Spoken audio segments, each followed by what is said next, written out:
各位线上的同修，大家晚安，大家好，感恩大家来线上一起学习。今天晚上我们读书会的主题是超越人性才会接近佛性，意思是说，想要有明心见性的佛性，就要先有办法舍离随业流转的凡夫性，也就是要先做到超越人性，才有可能进一步呢接近佛性。那这个道理就跟想要成功，不是要先赢而是要先立于不败之地，道理是一样的。先做到不败，才会接近成功。球赛也是一样，先做到不失误，才有可能不输；先做到不输，才有可能接近赢。同理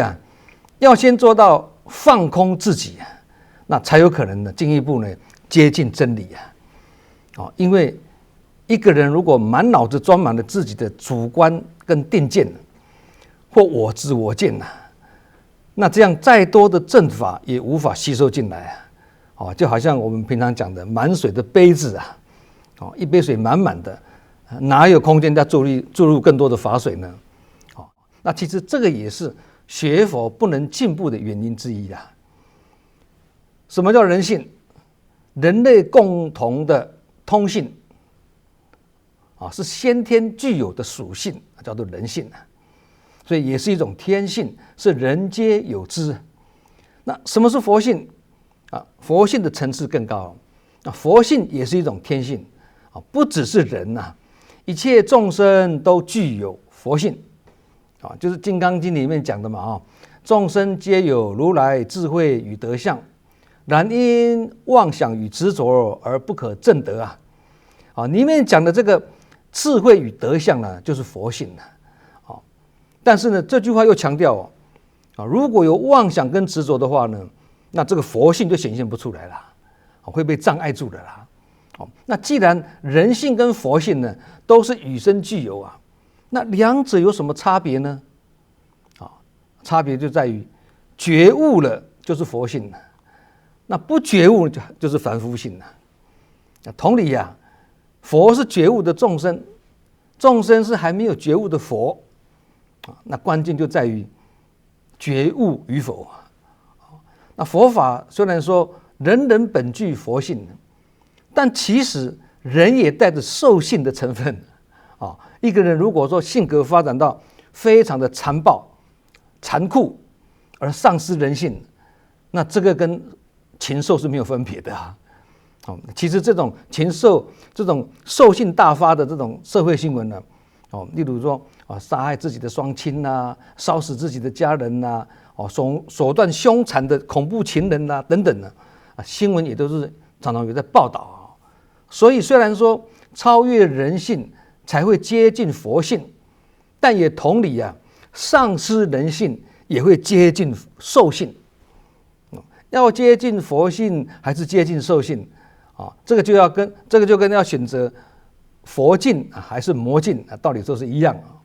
都是存乎一心为心所造有些人已经在学佛了，还常常跟鬼神的扯不清跟乱境是非的牵扯不完主要原因在于正信跟正念的力道不足佛是一天24小时都保持正念，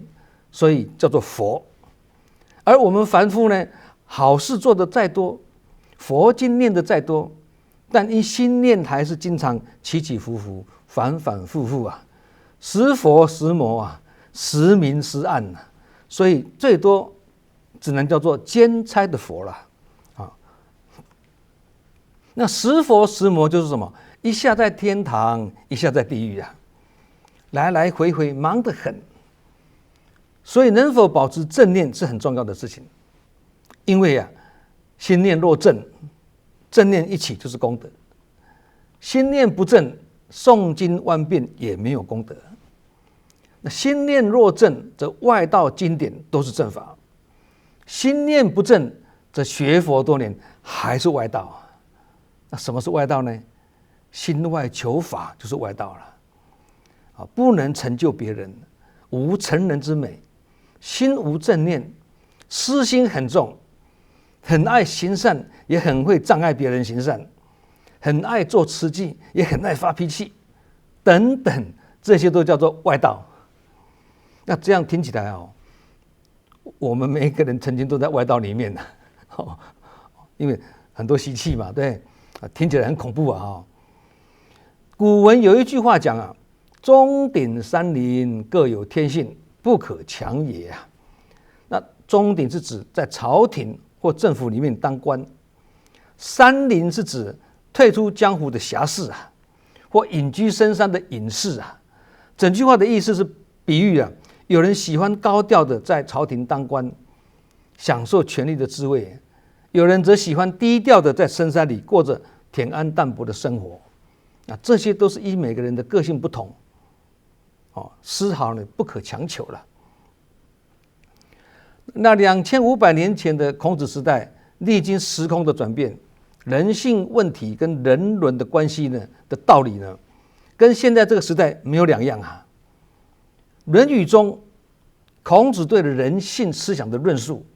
跟近思语中正言上人对做人处事的思维阐述的思想阐述两者之间有蛮多的互通性跟适用性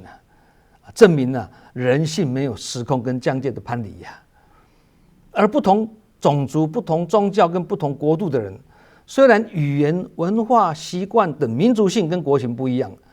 但众生人不改其天性证明不只是大爱无国界了，凡夫也是无国界了。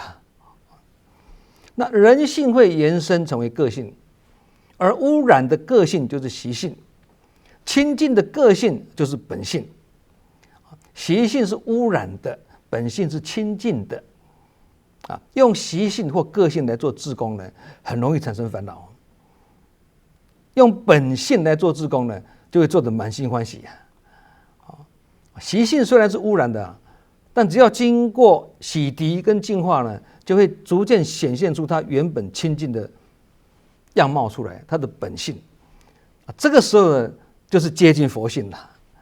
就好比是明镜蒙尘只要时时勤拂拭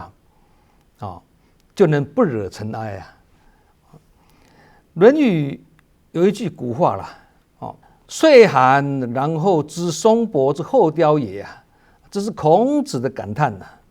意思是说到了寒冬才晓得松柏是最后凋零凋落的意思就是指说考验到来的时候才能显现出君子的高尚情操实在是与众不同这是感叹人生在最后的关键时刻才能看出结论才能看出一个人的能耐跟功夫也就是就是这句话的道理啦。在平常的日子里一般人都是差不多，都是努力工作维持生计养家活口尽量争取比较好的工作条件来达成自己的愿望这是人之常情大家都是如此看不出彼此之间有什么分别。不过当一个人面对困难或挫败的时候这个时候就显现出这个品格的高下了啦就是所讲的疾风知劲草板荡事中成，就是这个意思那有修炼的人比较会有坚韧的力量比较有法力有学佛的人有文法的人比较有法力耐得住困苦受得了折磨不会动不动就改变初衷了啦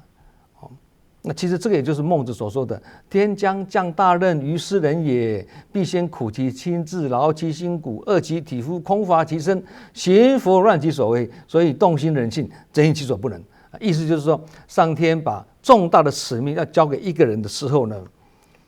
一定会先使他的心智受苦，身体劳累，忍饥挨饿，肌肤消瘦，并且让他做起事来很不如意不顺利。也就是说一个人要承担重任之前就要先经得起千锤百炼炼铁成钢之后才有可能一夫当关万夫莫敌了。秦始皇还没有登基的时候吕不韦是他的老师那吕不韦就教诲这个秦始皇我的皇上，能苦不能之苦能忍不能之忍啊，能为不能之为啊，这样才有可能克服所不能克服的事情。那吕不韦讲这句话，跟孟子讲的“天将降大任”的那句话，都是超越人性的道理的，都是超越人性的道理。因为呢，要做到这样子是很不简单的事情啊。因为人群中做事呢，有时候事情做好了，人家还诽谤你，说你是为了名为了利，或是有酸葡萄的心理啊。你听到这些，心里又像吃冰糖一样的舒服管你怎么误会或批评都可以，我都不在乎，也不会被你影响。能有这样子对镜无心的功夫，也可以说是一种超越人性的。因为以一般人的人性来讲是很不容易做得到啊。其实最难的是什么？劳而不怨经验告诉我们任劳还容易任怨就难多做一点事情或累一点都没有关系，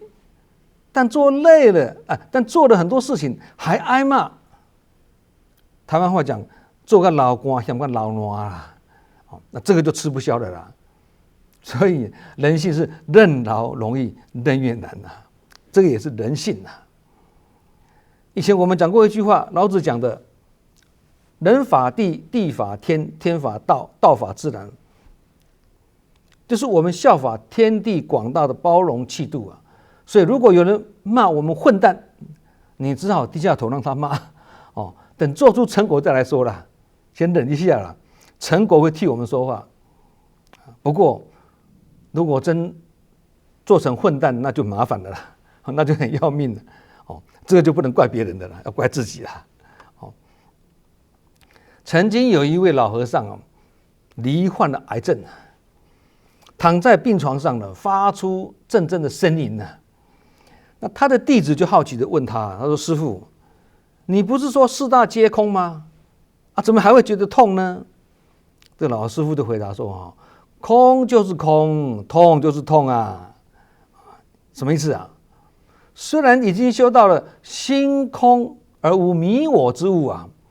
体空而无毁我之人，已经做到这样的境界了，但身体毕竟还是肉做的即使是一位修行多年的老和尚还是会有肉体上的病痛佛陀也不例外痛是属于肉体上的啦，例如当我们身体受到种种折磨、伤害，或者被东西打到、撞到的时候神经一定会让我们感觉很疼痛嘛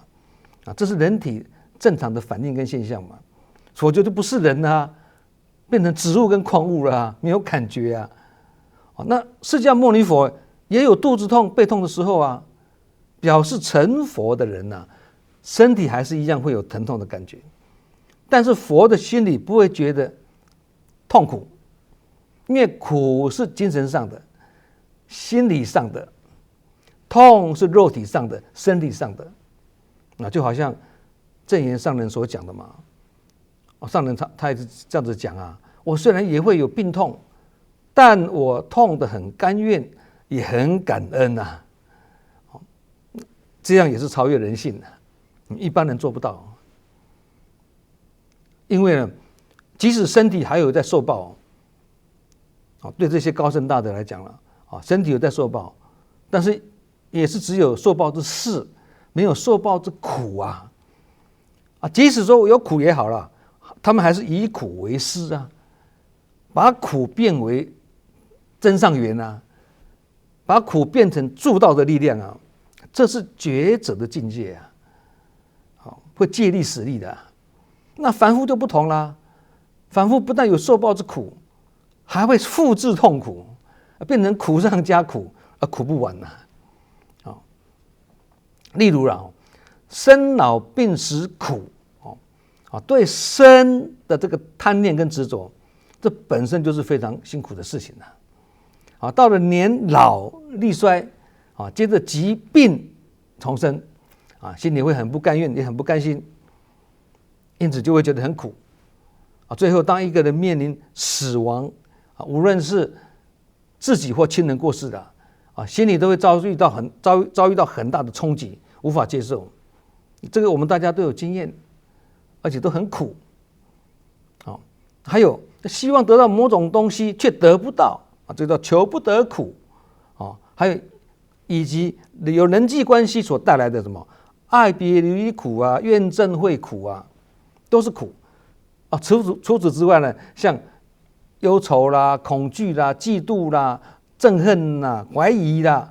等等的负面情绪，都会让我们感受到人生是苦的。因此，我们可以很清楚的分辨出，痛是身体上的，苦是精神上的。身体上的痛，在活着的时候很难解脱，但只要等到死亡、肉体消失之后呢，痛也就不存在了嘛。这个大家很容易了解了，因为就好像癌症到末期会很痛，不是吗？要一直打吗啡止痛啊。可是往生后就不痛啦，没有感觉啦。活的时候解脱不了，往生后就自动解脱。所以我们常常会讲早死早解脱嘛，这句话嘛，对，就这个意思啊。那苦是永远的，因为那是一种精神上的负担呢。如果在精神上放不下，即使死亡之后，也都得不到解脱，这是另外一种状况啊。所以我们才说嘛，临终之际的念头很重要啊，都希望能够做到心不贪念，意不颠倒啊，否则要往生去哪里，由不得自己。那这样的道理呢，有学佛的人应该都是比较了解清楚的啦。当我们的心灵上的苦达到顶点的时候呢，往往也会引起身体上痛的感受我们常常讲嘛，有时候我们会说我的心就痛，我的心好痛。那实际上呢，这是因为太伤心，太放不下，情绪上的愁苦的感受很强烈，才会使人有心如刀割或心在淌血的感觉嘛。我们常常都这样子讲，不是吗？那就是一种精神上的苦。实际上我们的心并没有被刀割我们的心也没有在流血，在淌血因此如果我们的心能够时时提得起放得下，随时随地面对现实处理现状，不恐惧不逃避，该怎么做就怎么做，事来即应，应过就即放那尽心尽力处理之后呢，就随缘放下，而不去计较它的结果这样就比较能够保持心情的平静，就不再受苦了，因为你能够放下嘛。同理哀而不伤，我们以前提过，哀而不伤，伤而不痛，痛而不苦，苦而不怨，或者是乐而不淫，贫而不贱等等，或是刚刚前面讲的劳而不怨这种有感受但没有反应的这种功夫呢，跟刚刚讲的有受报之事没有受报之苦，都是一种超越人性而接近佛性因为一般的凡夫性无法做到这样子一般都是痛苦啦，但是觉悟就变成痛快了，差在觉悟与否了那这个是要经过相当的修炼才能有所得啦。所以尽力之后而能一切随缘的这种功夫呢，也算是不简单不是每个人做得到，也不是3年5年的功夫功夫的养成是路遥知马力日久见人心路遥这个遥日久，这个久遥跟久的遥远跟长久嘛，也就是说持续跟累积的这样才有办法呢，养兵千日用于一朝嘛。佛陀在菩提树下即将悟道之时呢，魔已经在附近了。这个附近指的不是在外面而是自己的内心里面充满在自己内心里面的什么诱惑啦、昏沉、散乱，都叫做魔啦。佛陀即将悟道之际，诱惑他的魔，就是浮现自己心中的什么诱惑。同样的道理我们在共修、读书、闻法的时候呢，表面上我们是安稳的坐在佛堂里啊，其实这个时候魔已经在我们身边了呢。他意图让我们昏沉散乱而懈怠修行就像这个睡魔举个例子，睡魔来了，他就会让我们无法专心嘛，打瞌睡啦，精神无法集中啦，所以他是我们修行的敌人他会干扰我们的精进阻止我们接近佛道然而我们如果不但不被他影响，反过来还要妙用他，这个功夫叫做什么？五欲之中行禅定就乱中修定或者动中修静也可以的。那这样就是大机大用了像我们都已经习惯早睡早起了嘛如果下午有很长的会议了一般的我都会强迫自己呢片刻的午睡，否则呢体力要顶到晚上6点多不是不行耐力是有啦但是闻法的效果会打折扣因为体力不济就会打瞌睡，即使你没有打瞌睡，精神也没那么敏锐了啦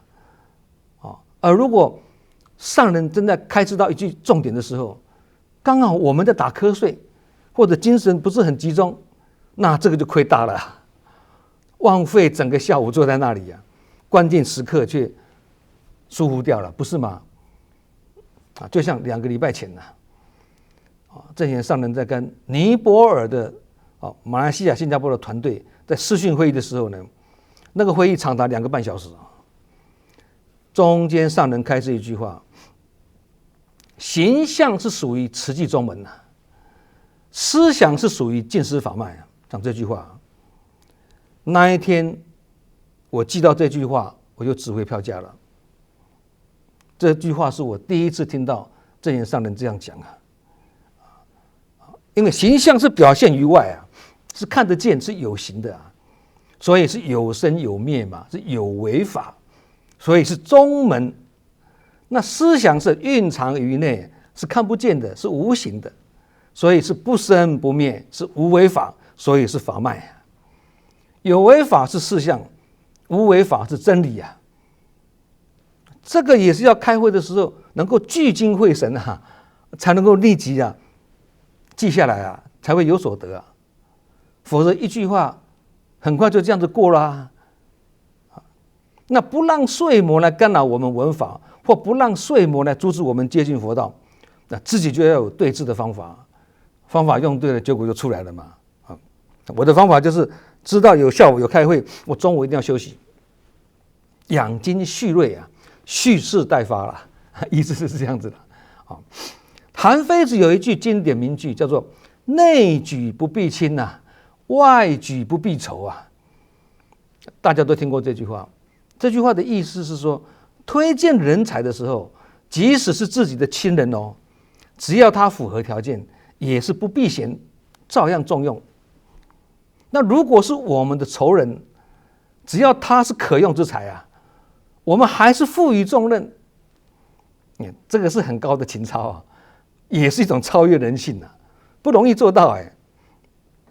其实严格说起来了内举不避亲这个还简单一点也不会说困难而是很容易被质疑说你利益输送给自己的亲朋好友工作机会在企业管理的用人概念上也会强调利益回避也就是说夫妻啦或者2等亲最好不要在同一个单位工作，即使是慈善团体的用人也是这样的思维但是这个还算简单那外举不避仇，这个就困难多了，要提拔或重用自己的敌人或者仇人，这个不是普通人做得到春秋时代的齐桓公在他上位之前跟他的哥哥叫做公子纠纠缠的纠啦，他的哥哥叫做公子纠啦。那2个人在争夺王位那哥哥公子纠的师父就是管仲大家应该都听过这号人物那管仲为了要挺哥哥公子纠呢，去继承王位呢，就设局呢要暗杀这个弟弟齐桓公啊。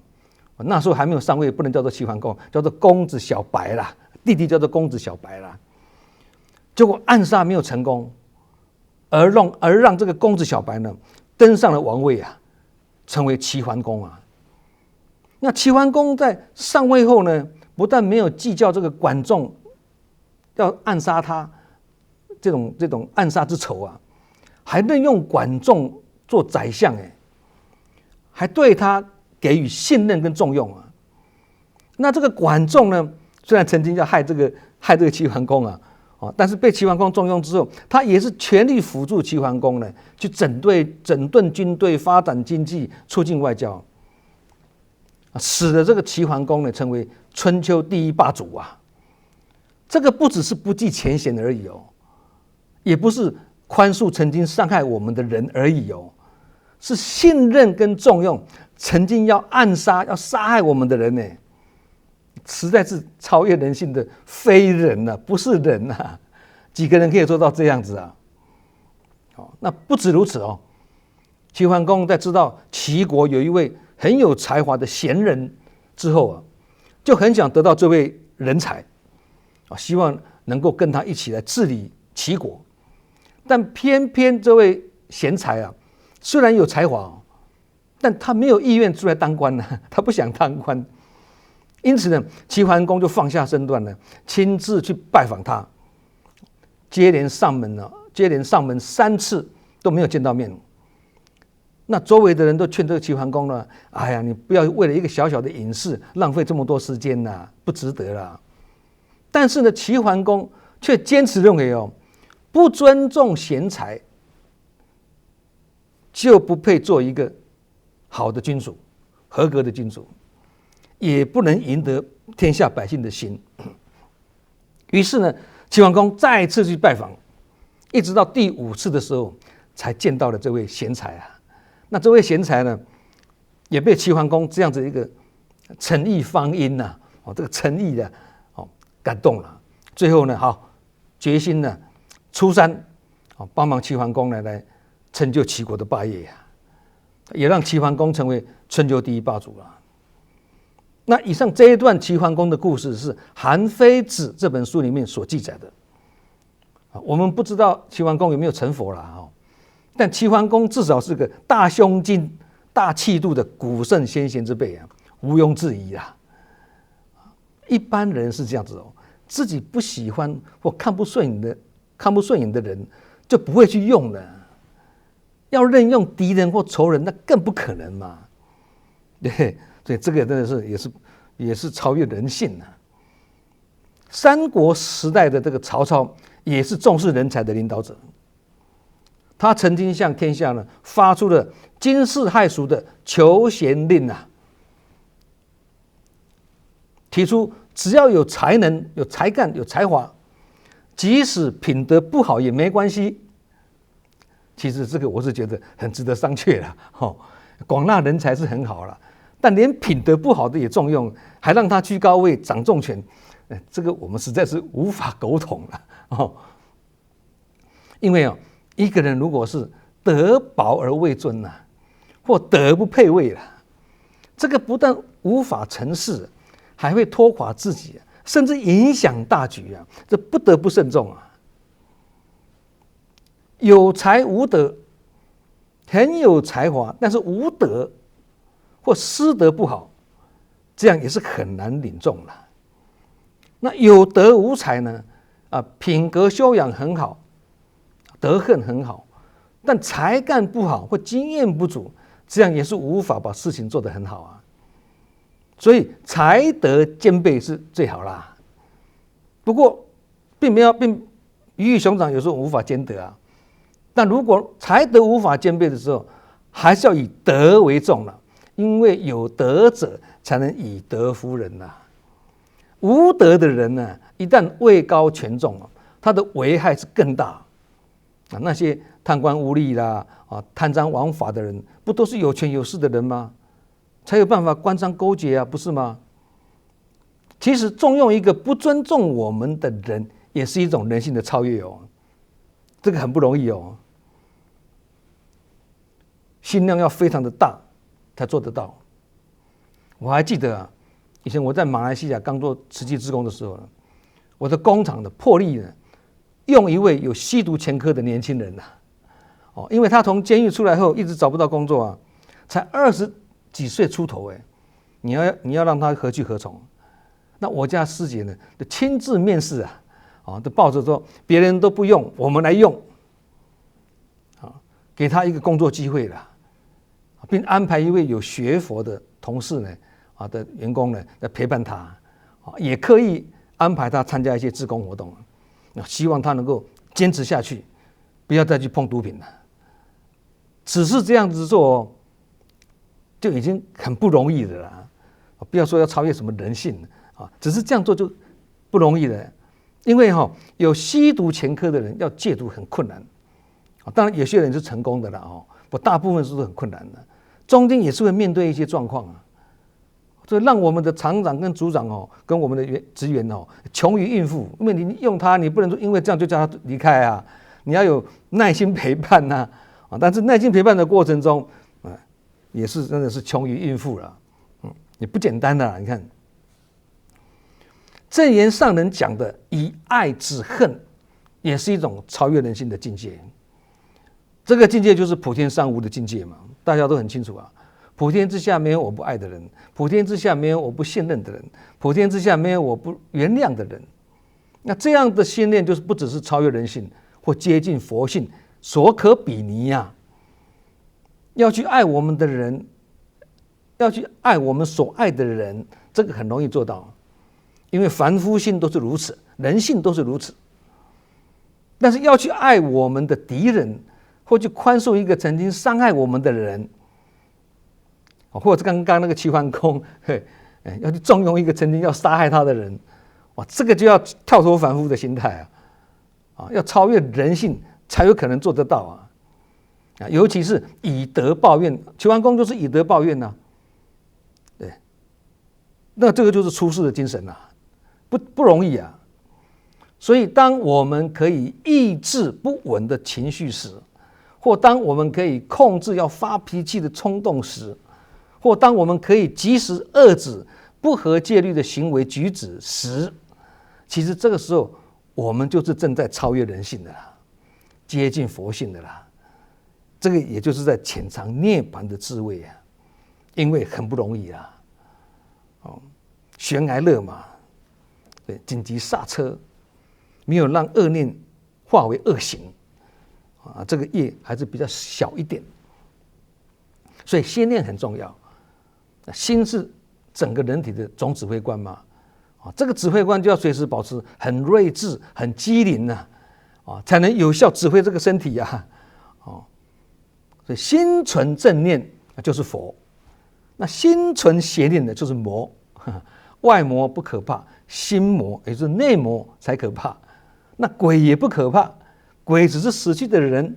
人是还没有死的鬼，所以死鬼不可怕，活鬼才可怕。死人也不可怕，活人才可怕，因为死人不会作怪，活人才会作怪。如果认为是死人在作怪，那其实是自己的心在作怪所以还是心的问题。佛陀拈花那个迦叶微笑的故事，大家应该都听过了佛陀拿了一朵花，摇了摇然后笑了那大迦叶一看，明白了，也笑了。那各位都知道，大迦叶长期在坟场孤独的修苦行这个苦行的大迦叶是不喜欢笑的，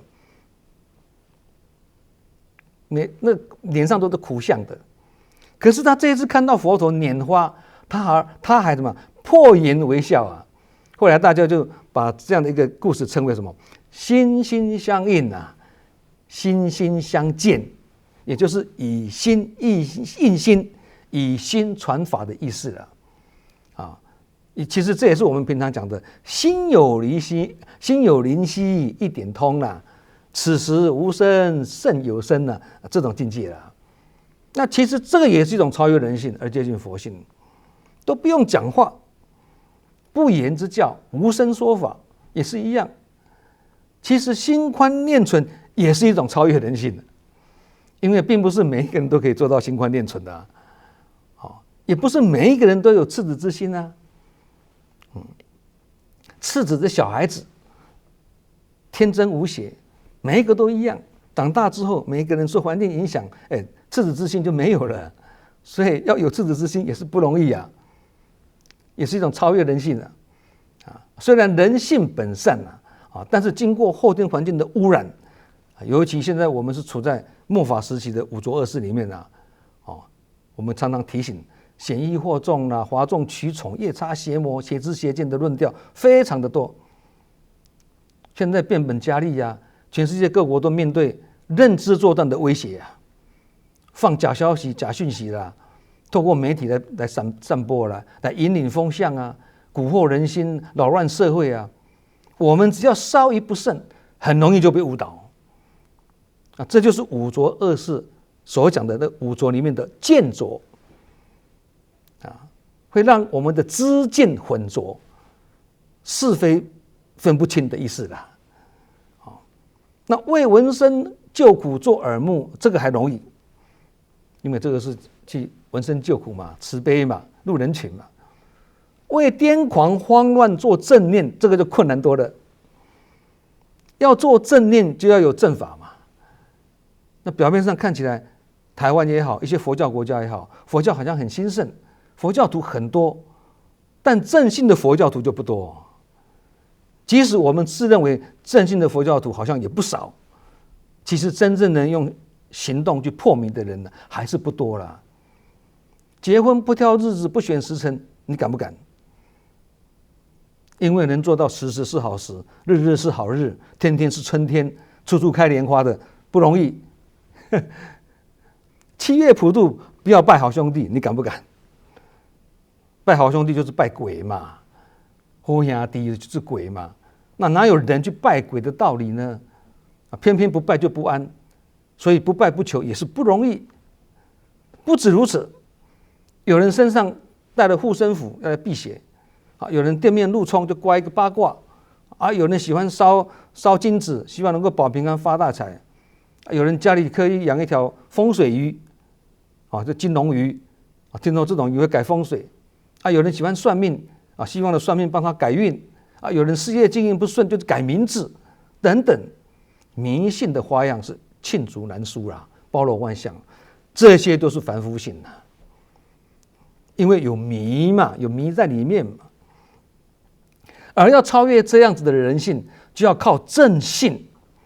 要正信就要有正法，心中有正法才会有正知正见嘛。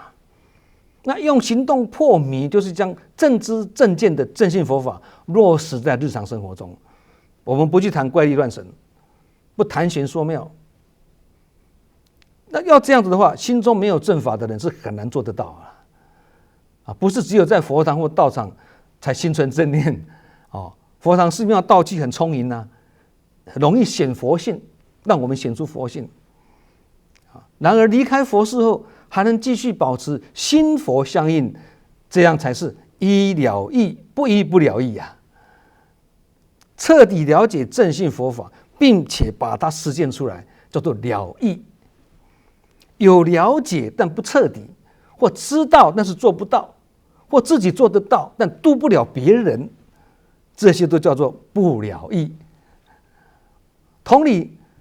只是行善做好事或捐钱布施，还不能叫做了义，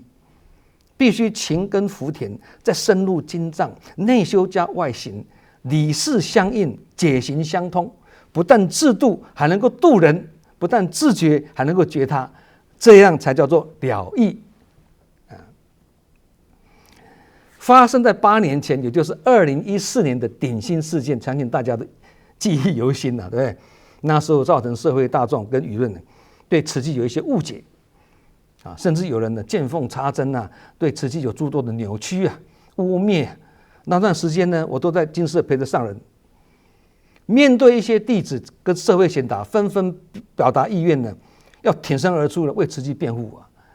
那时候上人呢3番2次对众，小以大义安忍不动如大地，是非以不变为解脱之道啊。这个辩是辩论的辩啊。为什么说不变？因为事实胜于雄辩啊。高深大德是修道人啊，那若真修道人，不见世间过嘛。即使有人真的犯错了，因为他不了解，所以对自己有误解，那有人真的是这样子，不小心误解了或犯错了，上人也是普天下没有我不原谅的人呐。不能原谅别人，就是不能善待自己嘛，这是出世的精神嘛。上人面对这样的风暴，却云淡风轻，安忍不动，稳如泰山，丝毫不动声色，只求弟子们在乱境跟乱世中呢，更要顾好自己的心啊。这就是出世高深的风范。凡夫无法了解圣人的心啊，除非这个凡夫以超越凡夫性而接近佛性，频率差不多了，讲话大家听得懂，否则就是心佛不相应了，就看不到真相跟实相的啦。解释或澄清虽然有时候也是有必要的啦，但也是要看情形、看情况啦。凡夫性是这样子有时会信者恒信，不信者恒不信，这就是人性。你再怎么解释，他也是不相信，所以只好让时间去证明一切。事实是最好的证明了。好，我们今天晚上读书会就讲到这里，祝福各位，人人都可以超越人性，人人也都可以接近佛性。感恩大家今天晚上的精进，我们下周同一时间再见。